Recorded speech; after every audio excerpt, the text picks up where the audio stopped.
अनेकांनी जे आम्हाला असे आपल्या इंडस्ट्रीतले जे ओळखतात त्यांना काय म्हणूया शॉक असा बसला की अच्छा झाला साखरपुडा झाला असा बसला. पण जे जवळचे नाही म्हणजे फॅमिलीतले नाही आहेत जे प्रेक्षक आहेत त्यांना असं झालं की हे दोघं खूप लहान आहेत, लहान वयात मुलाचं लग्न करतायत का? तर नाही असं नाही आहे. आम्ही आता आलो म्हणजे त्या मार्गावर आहोत आता मुलाचं लग्न करण्याच्या. अर्थात मुलगा माझा आता 25 वर्षाचा आहे. तर मी काय तो तो जर्मनीला असतो, तो शिकला तिथेच, तो आता नोकरी करतो.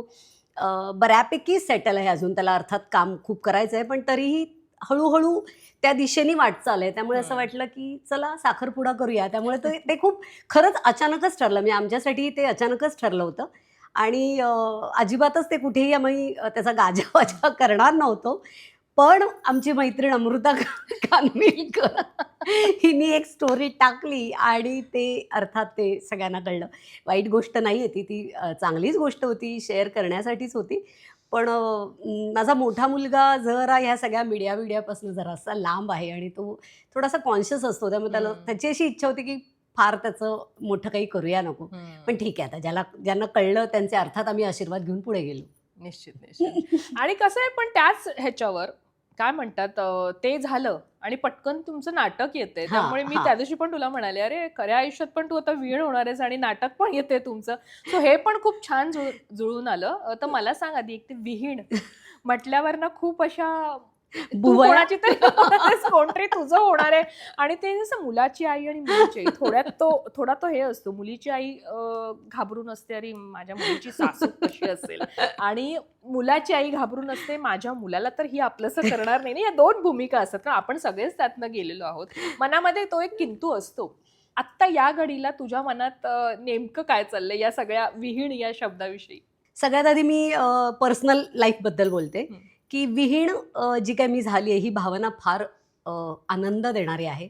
मग ती काय मुलीची आई असो किंवा मुलाची आई असो, हं. आपल्या मुलांचं लग्न होतंय हीच भावना फार आनंद देणारी आहे. आणि तू म्हणलीस तसं आपण आपण स्वतः एक मुलगी असल्यामुळे आपल्या आईनी मुलीची आई ही भूमिका बजावलेली होती. हं. त्यामुळे ते सगळं आपण बघितलेलं असतं. येस. तर अर्थात तू आता मला ओळखतेस त्याप्रमाणे मी काही मुलाची आई वगैरे बनून राहिलेली नाहीये. इनफॅक्ट एंगेजमेंटच्या दिवशी माझी होणारी सून मला सारखी येऊन असं म्हणत होती अ, की "काकू ती ना ते सगळे मला विचारतायत की ही तुझी सासू आहे? ही तुझी सासू आहे?" ज्या पद्धतीने मी बागडत होते आणि ज्या पद्धतीने मी ते सगळं करत होते, तर सगळ्यांना असं एक मुलाची आई वगैरे असं काही राहिलं पण नाही का आता. नाहीये, आता नाहीये. काही लिटरली. असं इनफॅक्ट असं ठेवू पण नाही. जितकं तुम्ही त्या मुलीला शक्य तो प्रयत्न करा. मी फार बुकिश बोलायला जात नाही. पण मला असं वाटतं शक्य तितकं त्या मुलीला आपलंसं केलं की काम फार सोपं असतं. तिला आपलं केलं की मुलगा आपलाच राहणार आहे. तो कशाला बरोबर. कुठे जाणार आहे. सो असं येस. काही ही भावना आत्ता तरी माझ्या डोक्यात नाही आणि देव करो माझ्या डोक्यात ती कधीही येऊ नये. आणि हो आणि हा योगायोग होता. आम्ही जेव्हा साखरपुडा केला त्याच्या आधीच आम्ही आमच्या नाटकाची सुरुवात केली होती हो. प्लॅनिंगची. सो नाटकाचं नाव नुकतंच ठरत म्हणजे हे नाव आहे असं ठरवलं नव्हतं. एक हं. कामासाठी म्हणून जे आपण वर्किंग टायटल म्हणतो तसं आम्ही काहीतरी ठरवलं होतं आणि काम सुरू केलं होतं. आणि वन फाईन डे आमचे नाटकाचे दिग्दर्शक जे आहेत राजेश देशपांडे त्यांना हे नाव सुचलं आणि आणि तो योगायोग होता. लाडकी विहीण योजना करणं आणि मी विहीण असणं. हं. तर भारी माझ्या लाईफमधला हा एक मस्त योग होता. मजा आली मला पण. दोन्ही एकीकडे मी प्रोड्युसर आहे आणि एकीकडे खरी विहीण आहे. सो हे दोन्ही रोल निभावताना मजा येतीये. हं.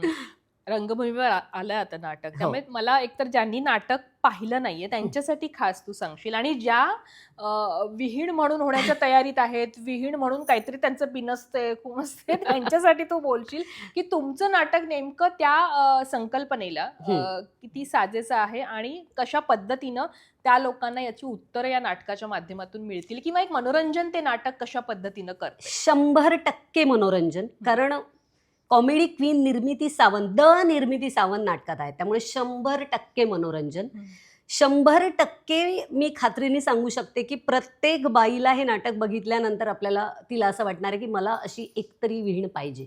हे मी स्टॅम्प पेपरवर लिहून देते. ज्या पद्धतीने ते नाटक प्रथमेश शिवलकरनी लिहिलंय, ज्या पद्धतीने ते राजेश देशपांडेनी डिरेक्ट केलंय आणि आपले अष्टविनायकचे दिलीप जाधव आणि प्रसाद किंवा आमची टीम, आम्ही सगळ्यांनी मिळून त्याचे नाटक उभं करण्याचा जो प्रयत्न आहे, त्या प्रयत्नामागे हाच काय प्रामुख्याने विचार आहे की हे नाटक प्रत्येक घरातल्या प्रत्येक बाईला वाटावं की आपण असं विहीण झालं पाहिजे किंवा आपल्याला अशी विहीण मिळाली पाहिजे.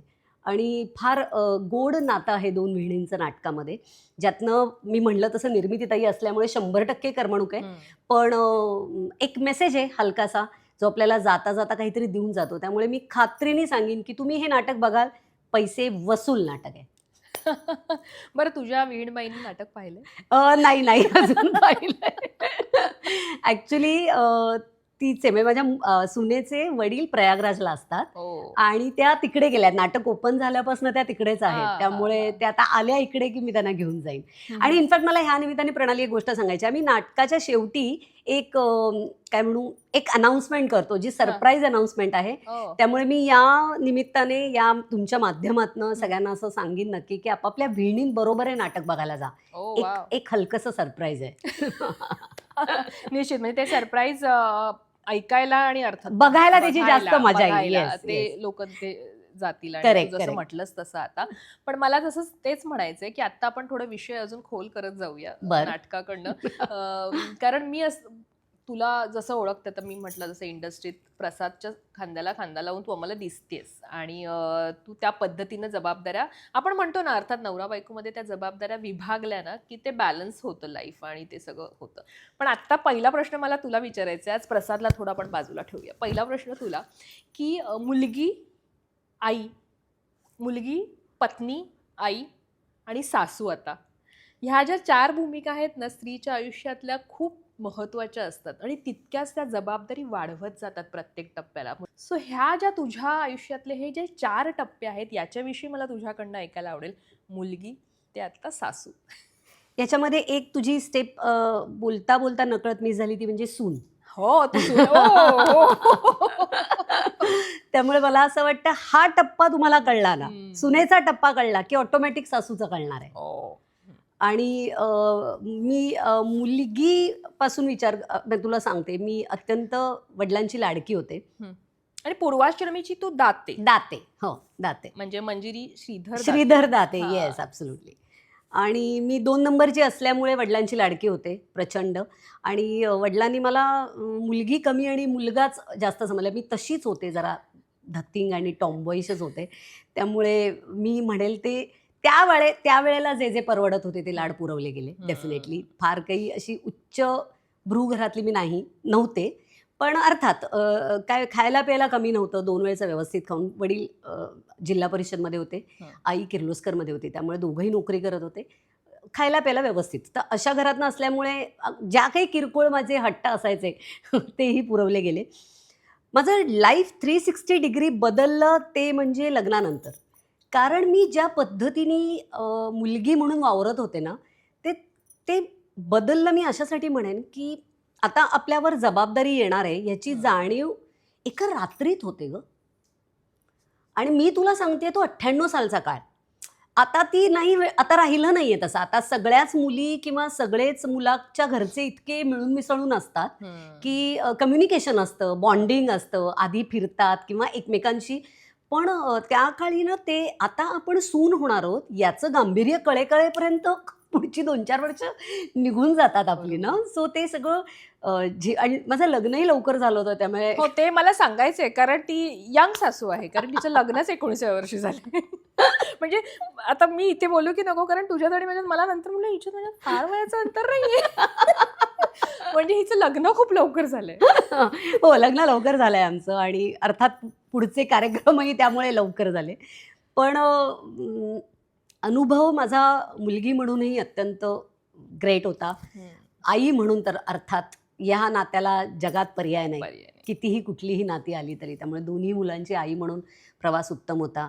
बायको म्हणून कठीण होता, कारण प्रसाद ज्या क्षेत्रात आहे त्या क्षेत्रात त्याला काहीच ह्याची माहिती नसताना तोच इतका चाचपडत होता. आणि त्याच्याबरोबर मी येऊन आम्ही संसारही चाचपडत होतो. असं ते दोन्ही एकत्र सुरू झालं होतं. बरोबर. त्याचं करिअर आणि माझा मुंबईतला संसार. त्यामुळे ते दोन्ही त्याचं बस्तान बसायला वेळ लागला. म्हणून त्या अर्थाने तो कठीण होता.